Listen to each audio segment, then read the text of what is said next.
Hello everyone and welcome back to Verma education. Once again आज की इस वीडियो में डिस्कस करने वाले रेडियोलॉजी कोर्स के बारे में। एंड बहुत सारे आप लोगों का स्टूडेंट का कंसर्न था दैट कि सब बीएससी नर्सिंग गवर्नमेंट से अफोर्ड नहीं कर सकते, प्राइवेट में बीएससी नर्सिंग की फी 12 लाख चली गई है। तो अल्टरनेट ऑप्शन में या फिर बैकअप ऑप्शन में क्या रखें, तो बैकअप ऑप्शन या फिर अल्टरनेट ऑप्शन जो ना बेस्ट होगा रेडियोलॉजी। एंड जिन भी कैंडिडेट को यहाँ पर नर्सिंग से रिलेटेड अगर उसके बाद अल्टरनेट ऑप्शन रखना है तो रेडियोलॉजी चूज़ कर सकते हैं। ठीक है, अब देखो यहाँ पर मैं ऐसे क्यों बोल रहा हूँ। अब यहाँ पर बहुत सारे लोग यहाँ पर ऑफेंड होंगे दैट कि बीएससी नर्सिंग जो है वो बेटर है।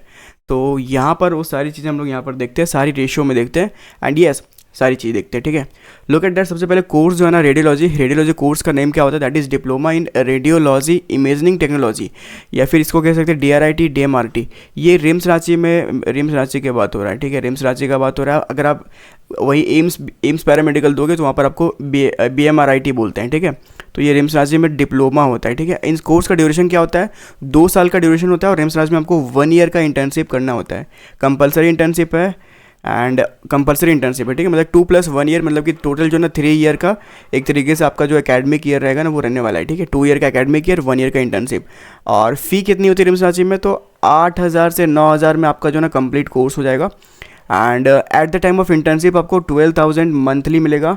ठीक है, 12,000 मंथली मिलेगा और हॉस्टल तो है ही, उसके अलावा स्टाइपेंड भी मिलने वाला है। स्टाइपेंड भी स्टार्ट होने वाला है कुछ दिन में। स्टाइपेंड जो है ना 1,500 रुपये मंथली मिलेगा जब तक आप 2 साल पढ़ोगे ना। 2 साल मतलब कि अराउंड 24 × 1,500 कर लो। ठीक है, इतने अमाउंट आपको जो है ना एज ए स्टाइपेंड मिलने वाला है।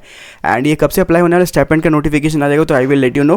हॉस्टल यहाँ पर अलॉट हो गया है, गर्ल्स कैंडिडेट को यहाँ पर जो है ना हॉस्टल मिलने वाला है इस साल से, मतलब कि 2026 से।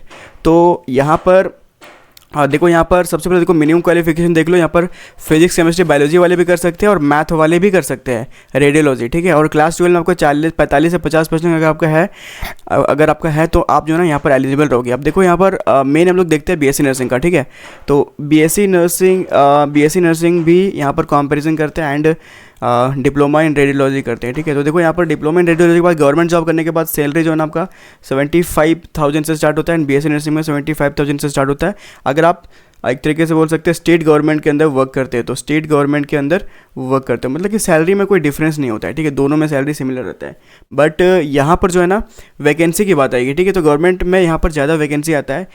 ठीक है, तो यहाँ पर हम लोग ज़्यादा वैकेंसी आता है, यहाँ पर in comparison of BSc nursing यहाँ पर कम वैकेंसी आता है। ठीक है, बस और कोई डिफरेंस नहीं है। तो अगर आपको बैकअप ऑप्शन में रखना है तो रेडियोलॉजी चूज़ कर सकते हो। राइट, अब देखते हैं यहाँ पर पढ़ना क्या होता है। Human anatomy and physiology, radiation physics पढ़ना होता है, एक्सरे टेक्नोलॉजी पढ़ना होता है, CT scan, MRI, ultrasound, radiation safety, patient care, imaging equipment maintenance and clinical training ये करना होता है।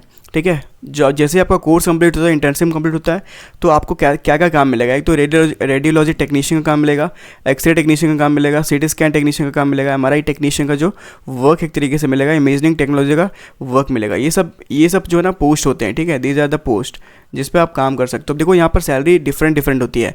एक्सरे टेक्नीशियन की मोस्ट सैलरी जो है एनुअली 3 लाख होता है। ठीक है, एनुअली 3 लाख होता है। अगर आप हायर सिटी में जाओगे तो वहाँ पर 6 लाख भी होता है। ठीक है, सिमिलरली MRI की बात करें तो MRI भी सेम बिहेव करेगा। अगर आप स्टेट के अंदर रहते हो तो 3 लाख, और आउट ऑफ स्टेट रहते हो मतलब कि झारखंड में 3 लाख है एनुअली, और अगर आप दिल्ली जाओगे, हायर सिटी जाओगे, नोएडा जाओगे तो उधर जो है ना उधर 6 लाख चला जाएगा। तो सैलरी के मामले में यहाँ पर कोई दिक्कत नहीं होगा। अगर प्राइवेट जॉब भी करते हो ना सैलरी अच्छी खासी देखने को मिल जाएगी, बट आपको थोड़ा बहुत यहाँ पर एक्सपीरियंस शो करना पड़ेगा। ठीक है, और अगर आप BMRIT कर लेते हो BMRIT कर लेते हो तो और भी बेटर है। यहाँ पर एक्सपीरियंस का कोई नीड नहीं होगा, गवर्नमेंट जॉब के लिए डायरेक्ट एलिजिबल होगा। मैंने पहले बोल के रखा है दैट कि DMRIT में ना यहाँ पर आपको जो है ना एक्सपीरियंस शो करना होता है, कभी 2 ईयर, कभी 3 ईयर, कभी 5 ईयर, कभी 10 ईयर तक का भी एक्सपीरियंस शो करना होता है, तब जाके आप एलिजिबल होते हैं गवर्नमेंट जॉब के लिए। तो ये सबसे बड़ा ड्रॉबैक है। ठीक है, मैं पहले ही बता दे रहा हूँ, जो भी लोग चूज़ कर रहे हो अगर आप गवर्नमेंट जॉब लेना चाहते हो तो उसके लिए BMRIT चूज़ करो, बेस्ट होगा। ठीक है, bachelor in medical radiology imaging technology. अब BMRIT कहाँ से कर सकते हैं, अगर प्राइवेट से करना है तो प्राइवेट की फ़ी 1 लाख होती है। ठीक है, 1 लाख होती है। हमारा मेंटरशिप ज्वाइन कर लेना, हम लोग वहाँ पर आपको बता देंगे दैट कि कौन सा कॉलेज है, एंड वो सारी चीज़ें एडमिशन भी हम लोग यहाँ पर प्रोसीड कर देंगे थ्रू अस, एंड आपको वहाँ पर अच्छा खासा एक तरीके से फ़ी में जो ना ओरिजिनल जो फ़ी है ना वो लगता है। ठीक है, कॉलेज वाले आपको फ़ी एक्स्ट्रा बताएंगे, बट ओरिजिनल फ़ी है ना अगर आपको पे करना है देन हम लोग का मेंटरशिप ज्वाइन करना। हमारे मेंटरशिप के थ्रू जो है ना आपको ओरिजिनल फ़ी के अकॉर्डिंग ही एक तरीके से बोल सकते हैं लाइक आपको एडमिशन दिलवाया जाएगा। ठीक है, तो अगर तो आपको यहाँ पर और भी इन्फॉर्मेशन चाहिए ज़रूर से बताना। बाकी मिलते हैं अगले वीडियो में। Have a nice day, thank you.